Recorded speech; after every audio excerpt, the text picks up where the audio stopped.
Okay, folks, the wait is finally over. Welcome to the most requested TV review I've ever made. It's time to talk about the super hyped, hugely ambitious, highly anticipated Sony Bravia 9 TV. Better buckle up.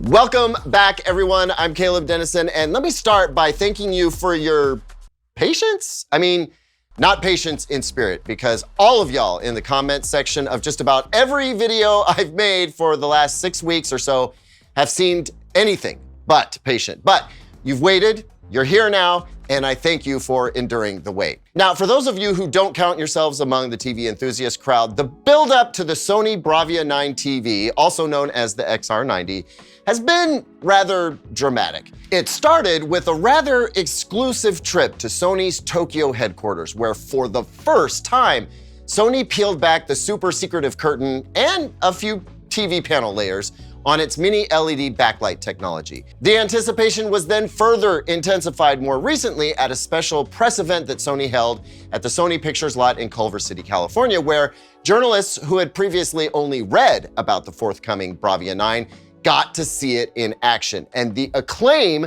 for this TV has been almost entirely universal. So, super exciting TV. You'd think that I'd hurry up and review it. But as I explained in other videos, between the availability of Sony Bravia 9 review units, a short 9-day vacation that I took, and the arrival of a rather imposing 115-inch monster TV, this review was always gonna be a little later than I wanted. But there were some other TVs I wanted to test before I got to the Bravia 9, the reasons for which will soon be clear. And frankly, I feel like the stakes are pretty high for this review. And I mean, even right now, I really want to get this review right. Doing things right takes time. So thanks again for your patience. Now, I hope to make that patience pay off. So for anyone unaware, what makes the Bravia 9 seem like such a big deal? Well, for the full story on that, check out this video that I did digging into Sony's new backlight tech. But the short and sweet version is this. Sony developed a new little IC chip that allows very granular dimming control over its mini LED backlights. That control promises to deliver intensely bright HDR highlights and overall brightness, while also delivering the kind of high-performance black levels and contrast one could previously only get from an OLED TV. And with that promise, the question that has managed to arise in discussion forums has become, is the Sony Bravia 9 an OLED killer? Well, I'll tell you right now that I have always thought that was the wrong question to ask. And I'll take it a step further and tell you right now that the Bravia 9 is not an OLED killer. No consumer LCD-based TV ever will be an OLED killer, and I'll explain why shortly. But like I just said, asking if the Bravia 9 is an OLED killer is a distraction. Now, I'm gonna do something I don't normally do, and I'm gonna give you the goods on this TV right now. The Bravia 9 is an astonishing, thrilling, and otherwise absolutely delightful TV. It's a marvel of engineering. It raises the bar, and yet, it is not perfect, and it will not be the right choice for everyone. I'll make the reasons why that is the case clear soon enough. Now, I know a lot of you want me to just get to the picture quality already, and I hear that, but we have to talk about everything this TV offers and doesn't offer for one very important reason. The Bravia 9 is remarkably expensive. $3,000 right now for the 65-inch, and that's like barking into LG G4 Premium OLED territory. And while stellar picture quality is reason enough for some folks to pry their wallets wide open, most folks are gonna wanna know that if they lay down big bucks for a premium TV, that it's gonna feel like one of the best investments they've ever made. So let's dig into that notion first. Best as I can tell, Sony skimped on nothing with the Bravia 9. Now, for those of you rushing to your keyboards about HDMI 2.1 inputs, I'll address that in the Nit Nerds section. Just hold on to your shorts for a second. Everything, really, about this TV feels premium and delightful. I don't say delightful about TVs a whole lot, but I kind of feel like doing that with this TV. I mean, it starts with the fact that this TV is exceptionally well packed for safe transit, minimizing the risk of damage to the panel. Sony offers a 4-way stand that allows for a narrow stance on smaller cabinets or a wider one for a bit more stability. In either placement, the TV can be positioned at 2 heights, one low slung for a sleeker look, the other slightly higher to accommodate a soundbar, and the feet are metal, not plastic. The TV's cabinet is light yet strong with a brushed metal frame that yields virtually no bezels along the top and sides and a thin plastic border at the bottom. Now, the remote is not metal this year, which may seem like a skimp until you know it's made of Sony's Sourplas material, which was created by Sony's own material sciences division. It's light and strong, so it's built to last. The remote is backlit, yay. USB rechargeable, yay, and has a remote finder speaker built in. Again, yay. The Bravia 9, like all Sony TVs, runs the Google TV Smart TV OS with Sony's custom UI laid over it. And I've grown to love how Sony has set this up. So you have all the essential settings in a ribbon at the bottom of the screen with less popular and more granular settings available if you dig just a bit further.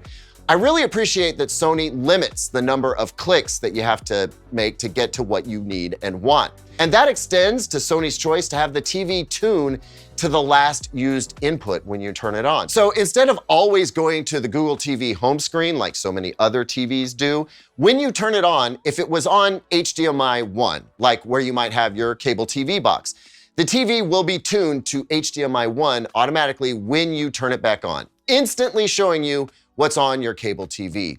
You're never forced to navigate to an input from the home screen unless it's a switch from your typical routine. And I think that will count for a lot with a lot of folks. But the most premium non-picture quality related aspect of the Bravia 9 is the onboard audio system. Guys, I don't think reviewers are talking about this enough. The built-in audio system on this TV is tremendously good. It is, by a significant margin, the best sounding TV I've ever reviewed. And that includes Sony's own OLED TVs where the sound literally comes from the screen. What this TV has going on that others don't is some seriously robust bass response. The bass doesn't just get deep and provide a sense of rumble that other TVs just don't, but it adds weight and makes the overall sound super robust. The fidelity is outstanding for an onboard TV audio system. But what really pushes it over the top is Sony's voice zoom tech, which makes dialogue clear and intelligible even in super challenging situations. At least that is when you connect a compatible Sony audio system. I had a way better experience with voice zoom on the Bravia Theater Quad than I did directly from the TV. Still, this TV has the goods to make dialogue very clear and audible. I just think Sony needs to tweak it a little bit on the TV itself, which I'm gonna try to work with them on. Anyway, I've always felt that a premium TV, especially the most expensive ones, needed to have super impressive sound, and this TV has got it, big time. Huge kudos to the audio engineers that built this TV sound system. You all deserve a shiny medal and a fun night out on the town. So you're gonna spend big money on this TV. I mean, the Sony tax is in full effect here, but I feel like Sony has done a sufficient job of delivering a premium experience outside of picture quality. But as we all know, the picture quality is what counts most. And I've already told you it's tremendously good. Now, I'm gonna describe how and why it's so good, along with whether it may or may not be what you want or need. To kick that off, it's time for Numbers for Nit Nerds. This is the section where we dig into the deeper technical data that I gathered on this TV. If you aren't interested, that's all good. I'll summarize what you need to know in a moment, and you can skip to that part using the timecode links we've put down in the description. For you nit nerds out there, here we go. For the most part, I did my evaluation with the TV in the professional picture preset, both for SDR and HDR. This would be the equivalent to a filmmaker mode on other TVs. I did, however, also test the cinema and standard picture presets so I could get a feel for the TV's bright room capabilities for SDR content. In professional SDR mode, I got almost exactly 100 nits peak brightness, which is the most pro mode thing that you can do, since SDR content only has info for up to 100 nits. You can, of course, make the TV insanely bright for SDR if you want. Choosing cinema mode bumped up peak SDR brightness to 400 nits, which is more than enough for most people, even in bright rooms. In fact, many pro calibrators I've spoken to say they rarely take their calibrations past 300 nits for SDR. You can, as you'll soon learn, make the TV even brighter though. Brighter than you will need or want it to be for most viewing situations. Now, the 2-point white balance didn't come out quite as I'd expected. Sony doesn't tend to target D65 with its in-house calibration, so I didn't expect that right out of the box. But I didn't expect the blue channel, and only the blue channel, to be low in the bright whites. Now, this chart makes it look far lower than it actually is. The delta E here is under 4, so barely perceivable to the naked eye and easily remedied with a little calibration. So not at all an issue, just kind of a surprise to me as a reviewer. Now, when we take a look at the grayscale, it tracks with what the 2-point white balance suggests. Deadly accurate toward the low end and just barely off at the high end. Again, assuming a D65 white point standard is your intended target. Now, the gamma measurement is also very good here, though not perfection. Color gamut readings are excellent. Everything other than white is below a delta E of 2, though technically the LG G4 OLED I tested was slightly better. Not that you can tell with the naked eye. The Bravia 9 also aces the challenging color checker in CalMan. Again, only the whites daring edge over delta E of 3, so outstanding here as well. Color saturation, again, excellent. Color luminance, mostly excellent, except oddly enough, low luminance blue was out, which is kind of curious. Moving on to HDR, which I know is where the exciting numbers tend to be. PQ EOTF tracking was excellent, just about dead on the entire way. Super impressive. The brightest whites, again, a little lean in the blue, which I'd want to fix in a calibration. This was in the pro mode though. If you choose the cinema mode though, the EOTF tracks high, so it boosts HDR brightness across the board, which is not accurate, but it is going to be preferred by most viewers. I think that was a super smart decision on Sony's part. Peak luminance with a 10% white window was right at 2800 nits, with full screen white coming in just under 1000 nits. That's important because it's a clue toward how intensely bright this TV's APL can be. Now, when I ran the Spears and Munsell peak HDR highlight test, HDR highlights came in at 1800 nits. However, you have to think of that as an average. The TV did provide HDR highlights above the 2000 nit level. It just depended on the APL of the scene it was working on. HDR color accuracy was, again, outstanding. Color volume was excellent, and predictably, the TV does great with Rec 2020 color up to a certain color brightness level where it peters out. That's just LCD technology for you. QD OLED remains the king of Rec 2020 coverage, but keep in mind, there's precious little Rec 2020 color content out there today. Now, what's more important is total DCI-P3 color coverage, and the Bravia 9 nails it. So if you're just rejoining us because you skipped ahead, the summary is, by the measurements, the Bravia 9 comes in as one of the top 3 2024 TVs you can buy this year. The LG G4 and LG C4 are its toughest competition in the measurement department, but the Bravia 9 holds its own very well considering it isn't an OLED. Now, I want to do a quick breakdown on some key picture quality performance observations, but first, let me just tell you what the Bravia 9 actually is. I mentioned it isn't an OLED killer, but why is that? What is this TV? Well, in short, the Bravia 9 is the best mini LED TV ever made, in my judgment. And that's because it manages to strike the best possible balance between what a mini LED backlit LCD TV can do and what an OLED TV can do. The Bravia 9 at times could pass for an OLED TV. However, in very challenging dark scenes, and if you're watching in the dark, you can see where it comes up short on OLED. But in most scenes, its prodigious brightness power makes it clear that it is a better bright room TV than even the LG G4 OLED. It's just got more muscle. Let me be crystal clear in the briefest way possible. If you do most of your watching in a dark room And OLED is still the better choice. But if you need your TV to be as flexible as possible, you want it to look amazing no matter what the ambient conditions may be, the Bravia 9 does that better than anything else. Here's how and why. Now, the Bravia 9's brightness capabilities are right up there with the brightest TVs on the market. Now, that statement may not make sense when I have reported on TVs that measured much brighter, but real brightness capabilities must always be measured in real-world performance, and that performance is determined by the TV's processor. Sony's processing delivers the brightness where and when you need it. The Bravia 9 often comes off as brighter than TVs like TCL's QM8, which measures in the 4,000 to 5,000 nit zone, and that's simply because it can deliver high brightness in more real scene scenarios.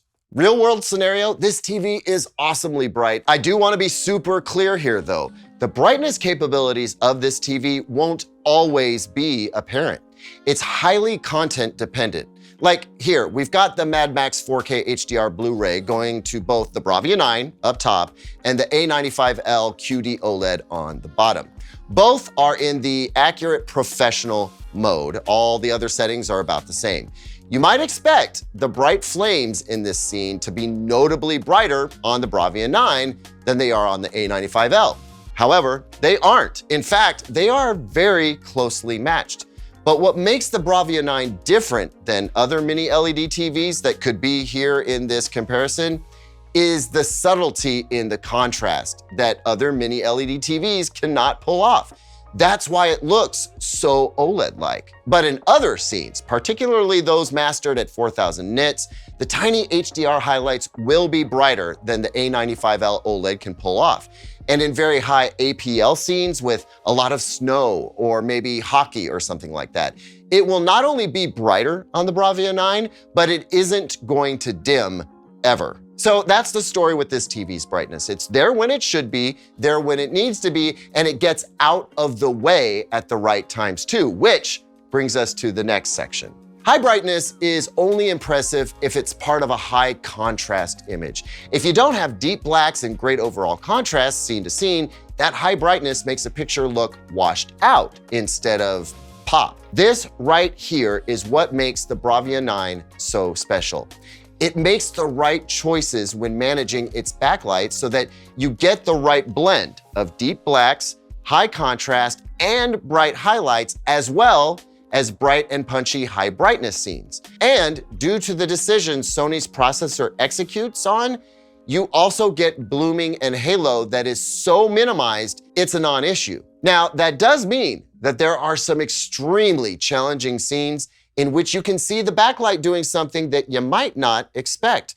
That happened to me during this evaluation. I referenced it actually in a little YouTube short that I did. Check this out. This is the end credits of Obi-Wan Kenobi on Disney+. Now, as you can see, we've got a starry space scene here, and onto it splashes these bright credits.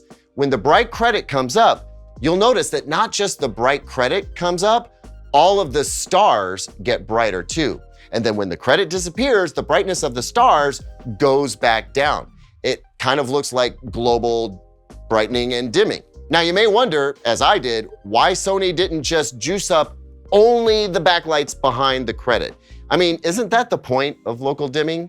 But as Sony explains it to me, there are two choices here, right? One is that you do juice up just the backlights behind the credit, which would leave the rest of the scene at the same luminance. But the trade-off there is that if you did that, you'd have a lot of blooming, and we'd complain about that, right? That blooming is not very OLED-like. Or you can choose to raise everything in a challenging scene like this, and yeah, the stars brighten up and then dim down, but you don't get any blooming. Guys, there are only two choices here, and that's true of any mini LED backlight TV. Anything other than a dual cell LCD TV that has basically pixel level dimming or an OLED TV. Those are the two choices, and I think Sony made the right one. If you have a particularly dark image on the screen and then a huge bright object comes up, you'll notice the illuminated elements on the dark background might get a little bit brighter, but those instances are few and far between, and the benefit of this approach is that when those instances do happen, you don't get blooming.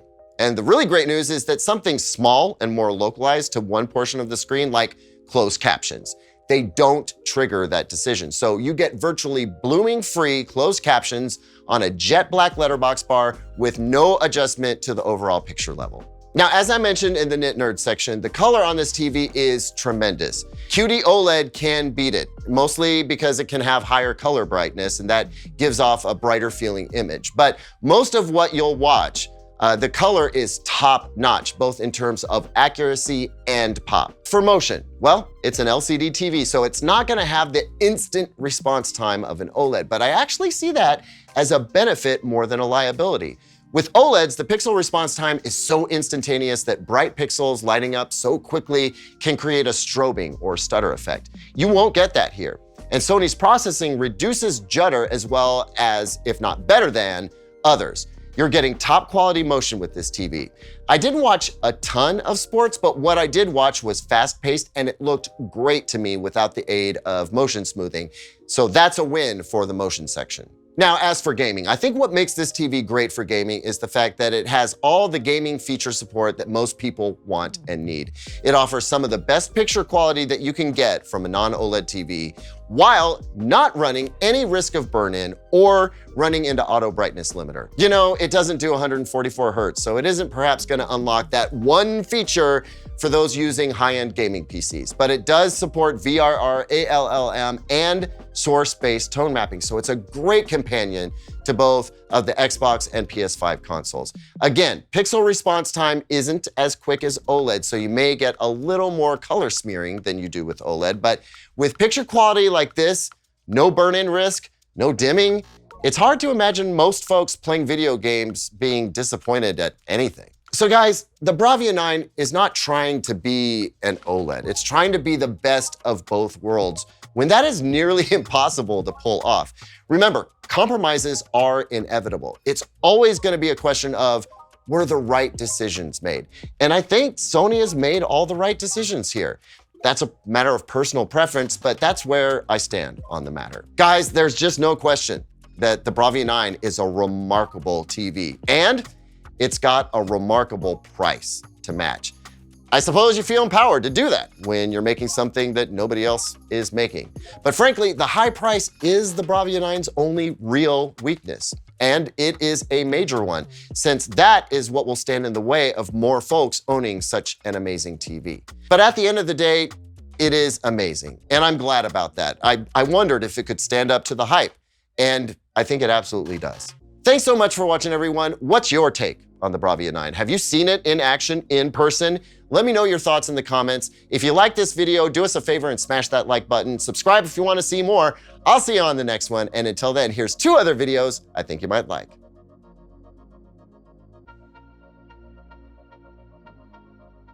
You know what? You're going to timeout. The robot vac is in timeout. Can we start this thing?